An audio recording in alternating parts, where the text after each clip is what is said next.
Finally, I'm here in the ancient city of Benin. I came here to meet an historian to analyze the history of Oba Orhogbua. The first day I heard about this Oba, I was so impressed about his outstanding relationship with the colonial people, precisely the Portuguese. I hope I'm in the right place.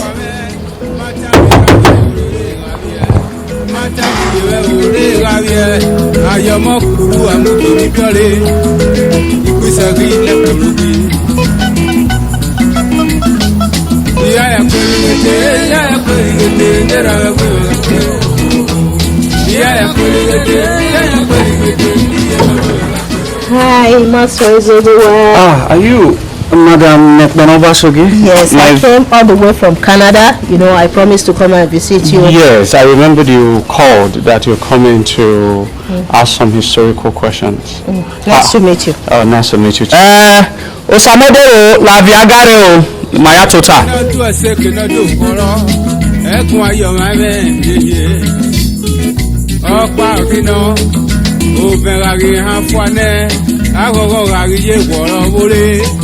So you know I'm here specifically because of the history of Oba Orhogbua. So what year did he rule the Benin Kingdom? The story of Oba Orhogbua is a very exciting story that sometimes I don't feel too happy that a lot of works were not done or documented about him. All right, and also because a lot of historians have not come out to speak explicitly of the legacies that Oba Orhogbua created or achieved. Oba Orhogbua reigned in 1547 to 1580. That's the year Oba Orhogbua reigned. For about 33 years, he was on the throne of his forefathers. Obviously, Oba Esigie was the father of Oba Orhogbua. And history easily remembers that Oba Esigie was a Christian king, even a Christian even before he became a king. So as soon as he became the Oba of Benin in 1504, he got baptized. Right, but before then, he was already a Christian. All right, because I'm aware that Christianity is well attributed to the reign of Oba Esigie. That's because it became more rooted in Benin. However, Christianity was already prevailing in Benin before Oba Esigie became the Oba of Benin.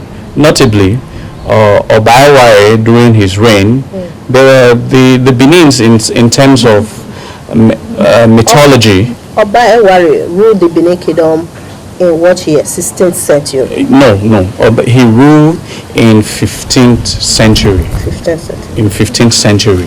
So while Oba Esigie, who should be attributed after Oba Eware, the next Oba was Esigie, all right, who was his first surviving son. Of course, Esigie spent about 14 days on the throne. That's as the shortest lived Oba. Then after which Esigie's younger brother Oba Olua became the Oba of Benin. Then after Oba Olua, it became Oba Ozolwa Niba Omiekon, who became the Oba of Benin. After Oba Ozolwa Niba Omiekon sojourned to the land of the ancestors, his son Oba Esigie took the mantle of leadership. But however, Oba Eware, who is now attributed as a great-great-grandfather of Oba Esigie, there was already an attribute of Christianity prevailing in the Benin society, but however, it was not deep-rooted. All right. Then during Ozolwa, the Oba did send some of his trusted comrades, one of which was Orhogbua, to Lisbon along the time of before the time of Oba Ozolwa became the Oba of Benin, and that man was called Orhogbua of Ugoton. Now, when Orhogbua got to Lisbon, he gave a particular report to King John of Portugal. That was the report that he gave to King John of Portugal led to the discovery of Cape of Good Hope, South Africa. Now, sometimes that part of our history has not really been talked about, that it was a report that the Benin gave to the Portuguese that led to the discovery of Cape of Good Hope, South Africa. Now, the report was that there was a king regarded as Ogene, in which the Obas of Benin pay tribute to. So the Portuguese wanted to know, as powerful as the king of Benin, that there was still a king that the king of Benin paid tribute for. At that time, it was the Portuguese referred to him as Ogane, which we the Benins eventually refer to as Ogene, Oviogene Nuhe. The Uhe we now refer to today is no longer, it's not Ileife, it's somewhere in Kogi. So it was that report that Orhogbua gave to King John that led to an explorer of that time, Bartolomeo Diaz, to set a sail to Africa that led to the discovery of Cape of Good Hope. So I am saying all these things. I know you are here to learn so much about Oba Orhogbua. I am giving you this pre-information so that you can understand that Christianity was already prevailing before the time of Oba Esigie. All right. So it was shortly that Oba Esigie, as a prince, gave his life to Christ. So of course, he cannot do so much being the crown prince. He has to be an Oba for him to bring policies that roots firmly the Christianity and its belief. So when Oba Esigie became Christian, of course, the first thing he needed to do also to officially become a baptized Christian. It's almost the same year that he became the Oba of Benin. He got baptized. So obviously, one way to strengthen the ties between the missionaries, the Portuguese missionaries, and the Benin people was Oba Esigie to send his next king, the next king of the land, Oba Orhogbua, to Lisbon to study the ways of the white people. However, Orhogbua did not travel almost immediately to Lisbon. He stayed first at Saotome, the island of Saotome. All right. It was from there that he was not transported to Lisbon. Of course, we also trace a lot of Benin descendants to Saotome because there was a time the Oba had a strong missionary presence through a while at Saotome. And so Saotome became more of like another home of the Benin people. Then Orhogbua was at Saotome. He spent some years, few years before he went to Lisbon, where he was not trained as a seminary priest. So he was also a sailor king. Yes. So what do you think motivated him to be a sailor king? I had first of all established it was almost at the era where the Portuguese were the best sailors.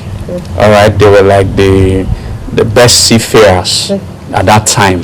So when Oba Orhogbua at that time, not yet an Oba, it seems like this princely name eludes the Benin history. So no one can really remember what was his name before he became Orhogbua. So one would just presume Prince Orhogbua and Oba Orhogbua, but scenarios, most of this history were lost. Recently, Ehengbuda, Orhogbua's son, who also became the Oba, was recently discovered that his princely name was Odiawato. with more findings, more historical deep into the ancient names of our history. It will unveil what was the princely name of Orhogbua. But for now, nobody tends to know what was the princely name. So it is good we maintain that it was Prince Orhogbua and as well as Oba Orhogbua. As a prince, he schooled in one of the seminary schools in Portugal, in Lisbon precisely. So the ways of the Portuguese, he also learnt them, not just being a priest. He had a formal education. So Oba Orhogbua, being the first and the only solo king of Benin, does not end there. He's actually quoted to be the first literate king of Benin. All right. There's some school of thought that say about Esigie was also literate. Now, for you to be literate formally in Western ideology, you have to know how to read, write, and read, write. I think there's another one, and speak. You have to know how to read, write, and speak. These are the three components that makes you a literate. Oba Esigie could only speak the Portuguese language, but he could not read nor write them. So that means he was not a full literate of the Western education. So Orhogbua can be quoted as the first literate king of Benin. So obviously, after Oba Orhogbua, it took so many years before Benin had another literate king, which was in the person of Oba Kenzwa II. Then after which Oba Rediawa, and we presently have a fourth literate king of Benin. So Oba Orhogbua was not just the first literate king of Benin. It's also quoted to be the first sailor king and the only.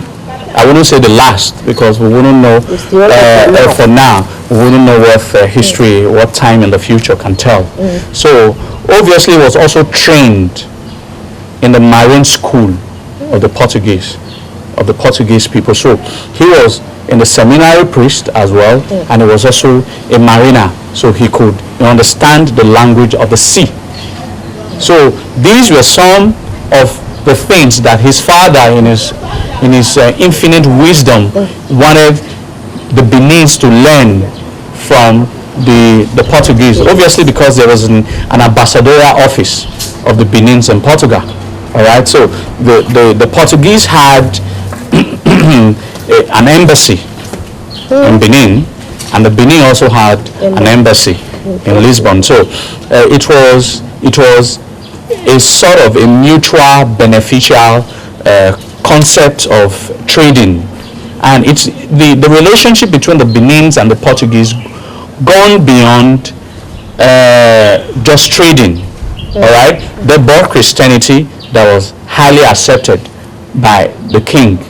I wouldn't say by the entire Benin, because it eventually led to conflict, because some parts of the Benin chiefs disagreed about Esigie bringing a foreign religion to the land. All right, but however, the Benins benefited so much from that relationship they had with Portuguese. Aside bringing Christianity, aside the trading, thirdly, we benefited from the warfare, the Benin Ida War. That was the first time.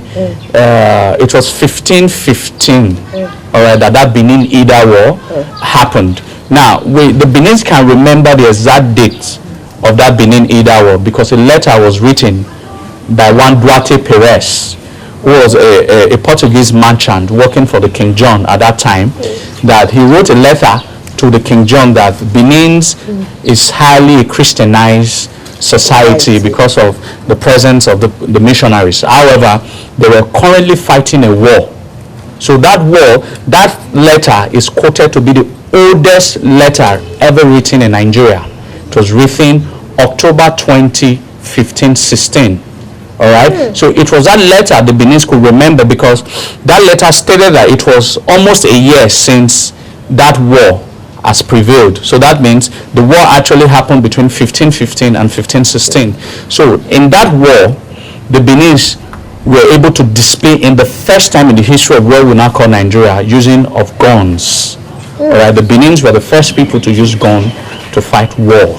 Through the help of the Portuguese. Because at that time there was a clause, the first clause that you must understand, that there was a law that the king of the Portuguese had put, or more of the Christian world in the Europeans that had at that time, that until you are a Christian nation, the Europeans should not give guns to anybody, any natives, any country that are not Christianized. So one would also say that maybe that was one of the reasons Esigie decided to become a Christian, so that he can have those machineries, those weaponry to fight and further expand his already vast empire. So that was why, because the Benins were the first Christians in this part of the world, so we were also the first people that were given that right to possess guns as weapons. At the time where javelins, spades, arrows were being used as weapons of warfare.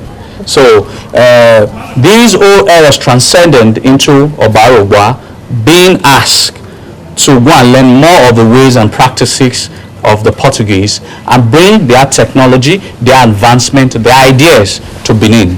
One should also note that we are not saying that the Benins were not civilized before the coming of the Portuguese missionaries.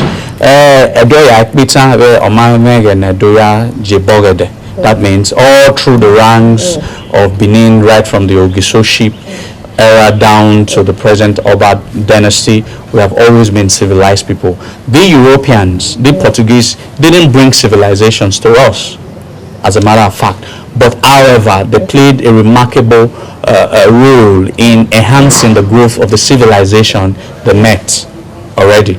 So the relationship between the Portuguese and the Benin transcended beyond just trading, as I have outlined. It went into establishment of embassy, because there were interest of the Benins in Portugal, and there was interest of Portugal in Benin. These are accumulated effort in here. So the story goes on that after Esigie, the father of Maroubra, joined his ancestors, all right, and through a very devastating sort of history that one would not want to talk about that what led to the death of Esigie. Maroubra was asked to come back. What led to the death of Esigie? You'd like to know more about these are some of the miseries of the palace that it's not meant for the consumption of the public. All right, so just skip that. Okay, yes, obviously. So Maroubra, after the death, the passing of Esigie, Maroubra came back. He was asked to return back. Of course, he was the first surviving son for Esigie to take the mantle of leadership. So when he got to Benin, of course, he was already a Christian. He was already a priest. A priest, seminary priest, of course. A Catholic priest. So obviously, the school of thought he has undergone all through his young age. The belief, he already had a belief system. He couldn't have just forgone that belief system.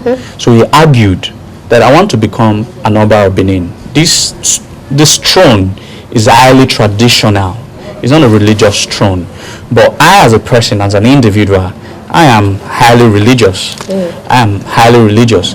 How would I be able to combine my religious belief of being a Christian and actually my traditional belief of becoming the Oba of Benin? So he asked. There was a kind of a contradiction. There was a sort of, yes, a contradiction. He asked, I want to become the Oba of Benin, but I want to maintain my faith. And the Benin said, Ahioba Gebo. You know, literally what that means is that, the Benins believe, we believe, rightly so, that Oba is God representative on earth. So you cannot be the Oba of Benin and also serve another God. So you can be a God. A God does not serve another God.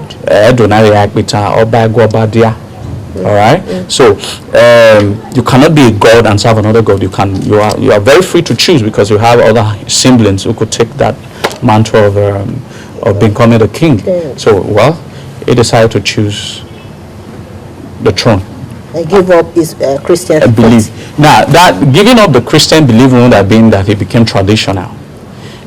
So because he had that sort of Western education, you understand the concept of diplomacy in administering leadership roles. One thing he did that his father did not do was Esigie tried to enforce Christianity on the Benin people. Okay. All right? Tried to enforce Christianity on the Benin people. Almost all the policies he created was for the Benin Empire to become a Christianized nation. All right, so that was almost all the policies he created. The guild, tens and hundreds of guilds that he created. Well, there were guilds that were also very scientific, like Iwoki, the guilds of the astrologers. All right, it was also created. Those were scientific guilds because he tried. He also had, aside setting up the Holy Arosa, all right, the oldest church in Nigeria, he also had the Arosas, like the holy sacrament of school.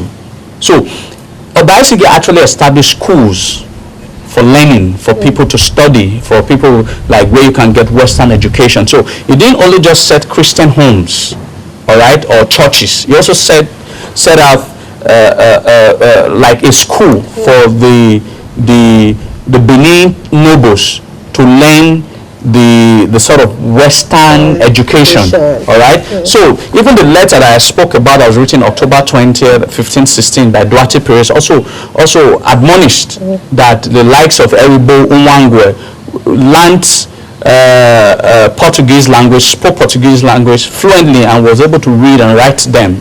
So that means Esigie in his infinite wisdom also set education, also set school for people to also learn the ways of the white people. So he was highly Christianized. He believed in the Christian society. He believed in the Portuguese ideology. All right. But I have one question there. Do you think the Christian faith in him is what motivated him to change the policy of burying Oba wife, Iloe, with the Oba? Yes, almost, not just that, almost every policy that was created prior before him, it changed. Almost everything. And that's because I'd already established he was a Christian who wanted everybody to be Christianized, irrespective of your beliefs. He wanted you to be a Christian because he was convinced Christianity was the way for the people.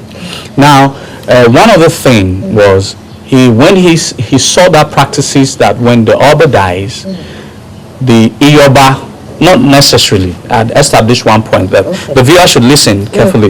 There's a difference between Oba's first wife, Isonerie, and Iyoba. Okay. All right? Sometimes Iyoba is the mother of the crown prince. Oh, yes, of the crown prince, of the next Oba. All right? Sometimes the Isonerie can also be Iyoba. Yes, it can be possible. Yes, but sometimes as well, Esigie, who was it's now called Esigie. In the old times, it was called Enahe, the first wife of the Oba, Enahe. Okay, it's now called Esigie. So sometimes the Esigie is also different from the Iyoba. The practices was restricted to the Iyoba. Yes, not necessarily the first wife, except if the first wife is also the Iyoba. Okay. So now that was not actually the practices during the time of the Ogisos. Now you understand, like the Benin, when we say Benin civilized, is a civilized society. Some things would have mitigated to another thing that had led to the creation of such policies. All right. At one point in our history, the Benin nobles discovered that the Iyoba was as powerful as the Oba. So the mother of the sitting Oba in our old Benin became as powerful as the Oba. So in order to make do with not serving to Oba, they also now created a policy that if the present Oba joins his ancestors, the wife who gave birth to the next Oba must also go along with him so as to have one Oba, so that we can just concentrate that we have one Oba. So however, that policies run through some systems and got to the time of Esigie. One also believed that practice to him was wrong, was barbaric. To him, was barbaric. So he needed to find systematic way to reform that policy, that it doesn't matter if I become the Oba of Benin not by choice. It's by ordination. Imasak Bondori Oba. All right. And so if It's predestined. so because what he had no control over will lead to the death of my mother. So some of the Uzamans, the Jones, who were also hereditary, you also will kill your mother. If I have to kill my mother because I am to become Oba, so you also, some of the chiefs are also hereditary. If you want to also become the Olia, the Ezomo, the Eho, you also will kill your mother, because it's almost the same thing. So they had to see reason, and they now had to say, in order for we, once you become an Oba, you officially declare your mother as a Yoba. She is to move from where you preside from, which is Ogbe, to go to Uselu. At that time, it was very far apart. All right, it was not all Benin City, and so it was quarter. It was very far. So Uselu ni, she will not go and be presiding over Uselu, so as to more of like an outpost, meaning Juki or river, so that our power, our influences, our say does not encroach to affect people in the to affect your authority. So whenever she wants to do anything, not with our authority, but you will not grant her the authority to do whatever she wants to do over there. All right, so that was how Esigie solved that puzzle. That's because exactly he was a Christian. So some of these policies that were reformed was actually because of Esigie became a Christian. All right, so he also wanted his son to sort of take up that legacy. All right, take up that mantle of continuing the line of Christianity. However, the son now had what his father never had of Esigie, which is real Western education. Now, he became a diplomat. A diplomat understands that you don't have to force through your belief on others before you can make your point.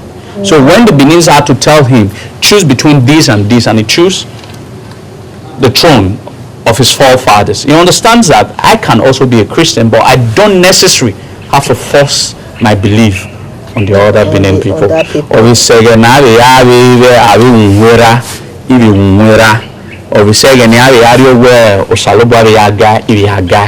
understood that tradition should be separated from Christianity, which his father never understood. His father only felt that the Christianity is the only way.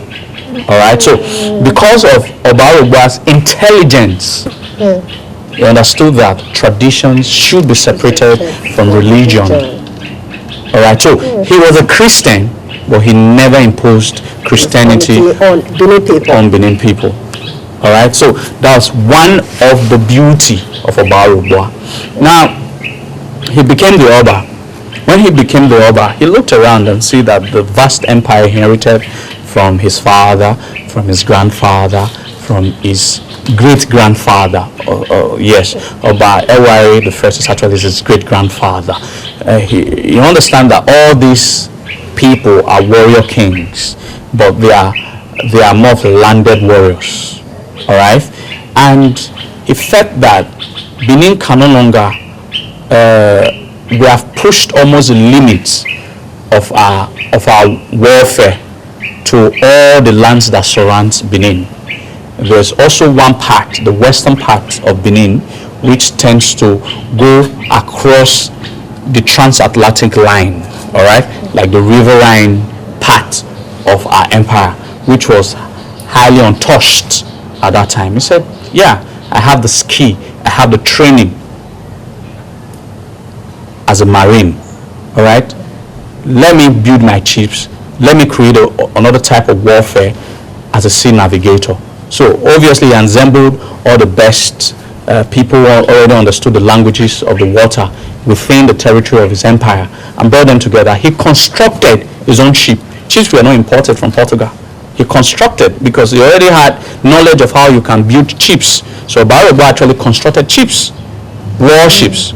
So he got to a point, he had everything all worked out, got the ammunitions because he already had those guns, and he started to expand the empire towards the waterline area. Of course, that it was during the time, his time, that places like Eko, which in one of your programs you already talked about, was established. All right, because he kept fighting, expanding the empire towards the transatlantic line, where we now refer to as Bight of Benin. All right, there are a series of controversies that the Benin's. But the big question, I have one question there. When we say the Benin kings were expanding the vast empire, so the people, were they conquering the people and joining them to the Benin people, or they was just expanding through landscape, not through the people, the indigenous people of those lands? Yes. Because when you look at Benin today, we are very minority, but we said we conquered 200 and something. Oba Iwari, the first, conquered 200 and something, one villages. Oba Orhogbua expanded his vast empire. But when we are saying that, people will say, but we are very minority. How come we are minority? Well, in real sense, we are not actually minority. Okay. We are trying to prove that we are not minority. That's because the rule and divide mechanism that was created by the British that conquered us in 1897. It's true. In conquest, in war conquest, you conquered some that most of these people, the territories we got through, they were not necessarily Benin people. Okay. All right? But they were conquered and reaugmented to Benin. Like you get to a place, you conquer it, you add it to your property. All right? But it didn't end there. The Benins were only interested in leadership positions. In leadership position. So in other words, when we conquer a set of a community, a set of a town, all right? Oba will send either his warrior or some of his sons to preside over that community as leadership. So most of these territories might not have been Benin people, but the leadership they have till date are all Benin ancestry. They all have Benin ancestry. Rooted in Benin. They are all rooted in Benin. So when you go to places like Iseluku, when you go to places like Onitsha Ugbo, or even Onitsha, there might have been Igbo people in those areas, but the leadership of those places, they are all Benin. Rooted in Benin. And they still agree to the fact that they are rooted in Benin. No, the only thing that our ancestors failed to understand was the principle of language as a mechanism of conquest. All right? So, otherwise, language would have been an instrument of conquest and not leadership. All right? They had believed that there's an ancient parable where Nazoredo, Ginozeka, Gazeka, Ginozudu, Gazudo, Amazewoma, Etagwe. That parable has been there right from the days of the Ogisos. Yes. In other words, no matter what you do to a man, is the foundation of culture. When you don't speak the language, which means you don't belong to that yes, so when you conquer that village or that town, people will consider it as part of Benin. But what you don't understand, they believe that you don't have that right to take someone's language from them because it's too sacred. It's the most fundamental element of one's identity. So, irrespective of these people has been conquered, just take that leadership position. You don't need to take that language from them so that they can still retain their identity while being subject to the Oba of Benin. All right? So, but they never knew. If they had knew, the language is a stronger instrument of subjugation. It would have been easy to have enforced a language on these people, and we would have been a super majority in Nigeria, not just majority, but being a super majority in considering the outreach, the agadagada of the Benin people, the outreach of where our empire actually got to. All right, down to Benin Republic, down to Togo, and down to River Volta. All right, where at the time of Maroubra got to River Volta in present-day Ghana, that's when he learned that there were tribulations. His Benin were giving his son a very tough time. All right, so he had to. There was an allegation that was placed on Prince Odiawato, who later became Oba Ehengbuda. So he needed to come so that you don't eventually win the external war and have an internal crisis that's going to tear the empire apart. So he has to return back to settle that dispute. All right, so Maroubra's legacy, to me, with all due respect to all the kings, is one of the most enduring, because today we are proud to say Eko is a land that was established by the Benin. We're proud to say that Benin got to Benin. We're proud to say Benin got to Togo. We're proud to say that Benin got to Ghana. It's because of the legacies of Maroubra. He's the Oba that has stretched the Benin Empire the most, farther than other warrior kings ever achieved altogether. So my question is, given that Orhogbua expanded the empire to Togo, Ghana, and other places, to date, do you think these people are still accepting the fact that Orhogbua conquered them? Well, conquest. Sometimes, not necessarily every of these regions were through conquest. For example, Lagos wasn't conquered. I try to make people get this theory very clear. What you call Lagos today wasn't conquered. All right? Because you only conquer when you meet people there. Oh, okay. Lagos wasn't conquered. Yeah, now he just established Lagos through camping. According to what you said. Yes, he built a camp. It's just like we have a lot of camps that were built by different Obas. For example, during Esige's war, Esige's war against the Ida people, a camp was built at Igweben. A camp was built at Agonibode. You know, Agonibode, a central camp. So to be watching whether the Ida people in Amokode, all right, a camp was built there, a central camp. So at Igweben, camp was also built there. All right, even between the disparity between the Benin kingdom and the Ugi kingdom, another kingdom that existed one time ago, a camp was also built at Oka. So different Obas doing their tactics of warfare then to build camp to resist incoming militias. So also Orhogbua built his camp at Eko. Oh, okay. All right, so Eko is not the first camp that the Benin's built. We have built several camps, like where you now call Agenibode, which was actually Ago Enibode in Benin, means camp. A camp was also built at Ogba. There's a community called Ogba at Iyokoromo. A camp was also built there at the foragers during the time of the Benin Urunigbe wars. So camps were built strategically to look either as ammunition where you store your weapon, or to make it a sentry camp. If the invaders are coming, you will be able to have where to look at. Even a camp was also built at Ugoto during the time of Obavorame warfare. And as a wash, sort of more of like a spiritual watchtower.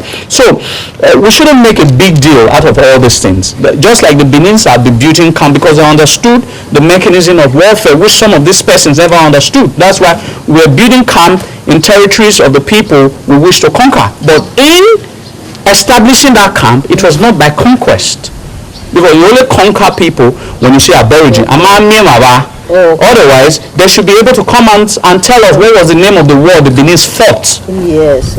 That led to the conquest of Eko. The Benin never fought anybody. No history documented by any historian could be able to point that Benin fought with anybody.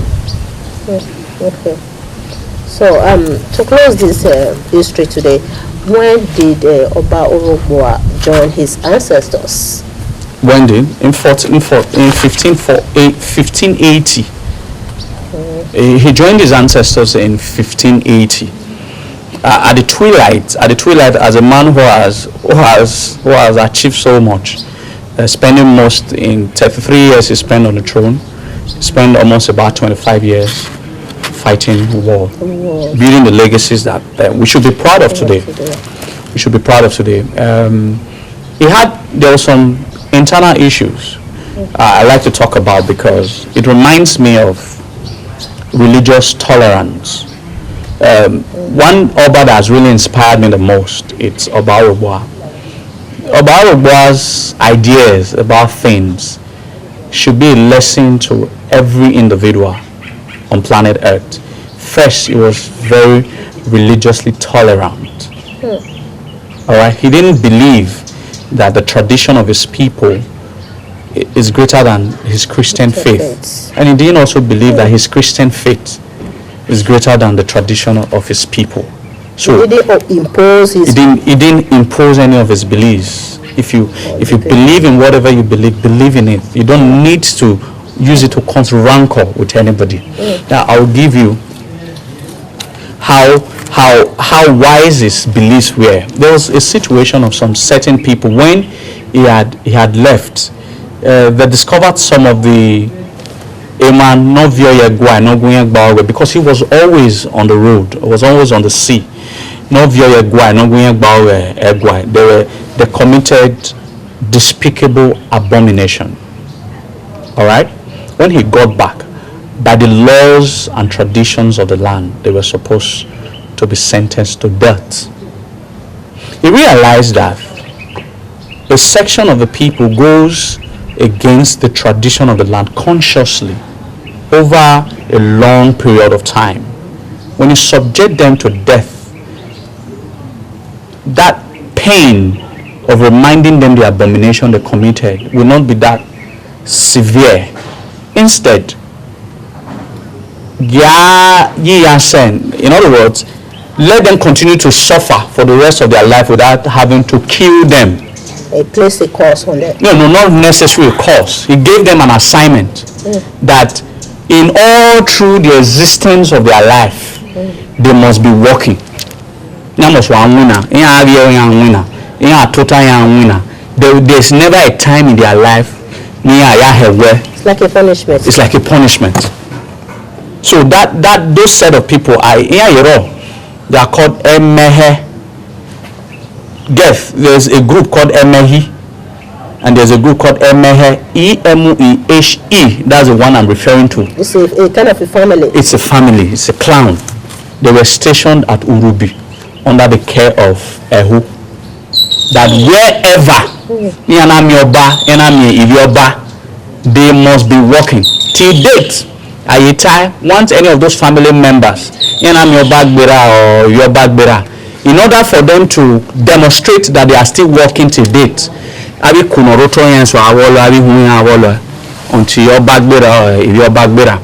that was the punishment of Maroubra imposed on that family. He didn't kill them. He didn't place curse on them. Placing a curse on them, or it's just a physical punishment? No, it's just not necessarily a curse. I'm Oba. You don't argue with the Oba. Once the Oba tells you this is what, you see, if the Oba tells you to kill yourself, you will ask him, what techniques do you want me to use in killing myself? Not I don't know whether if the Oba asks you to jump, you ask him, how high do you want me to jump? Not Isa. You understand? So I'm Oba. So really, the Oba it's final. It's just final. Oba my high, I never say. You can't dispute him. You can't dispute it. It's the authority. You understand? So that was what Orhogbua did. That's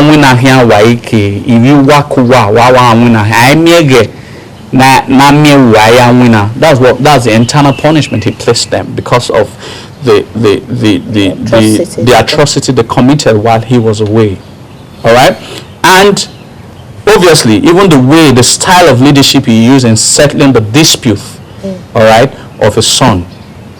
Although that's another story that led to the death of Ehembuda's mother, Queen Umelu. In other words, Orhogbua, one lesson that I've spoke about was his religious tolerance. Orhogbua, his leadership quality was as good as a modern day diplomat, just like the same diplomatic leadership that our present Oba portrays in times of rancors and all that, which we have seen that he has portrayed in recent times. That was the same diplomatic approach Orhogbua had, and that diplomatic approach came because he had a level of Western education. We are not saying that the education that the Benins were not educated. Two different things. Western educations are different from the educations of our people. All right. So he had the education, Wisdom. the wisdom you learned, you got from God. That's the wisdom of the land. He had it. He also had a bit of intricacies of another lifestyle, another people. All right, and had that sort of wisdom. He made comparison between those two things. I knew that. He was exposed to two worldviews. Exactly. So he was able to pick from these. This is good. This is good. This is bad. This is bad. Copulated them and used that aggregate idea from these two worldviews to administer his rule as the Oba of Benin. That is what makes him a very unique Oba. The most unique, as a matter of fact. Yes. Thank you so much. This narration. Thank you. I just finished discussing about the history of Orhogbua with Imaswe Isoduwa. It's such an interesting story. You know, I learned that he was the first Silo king and the only Silo king in the history of Benin. And also he was very literate. He was the first literate king as well. And he brought his a kind of a Portuguese, because he studied in Portugal. He brought a kind of a Portuguese world views and combined it with Benin world views together when he was the king of Benin. It was such an interesting history. I hope you guys enjoyed it. Stay tuned for our next history documentary. Thank you guys, and back for that.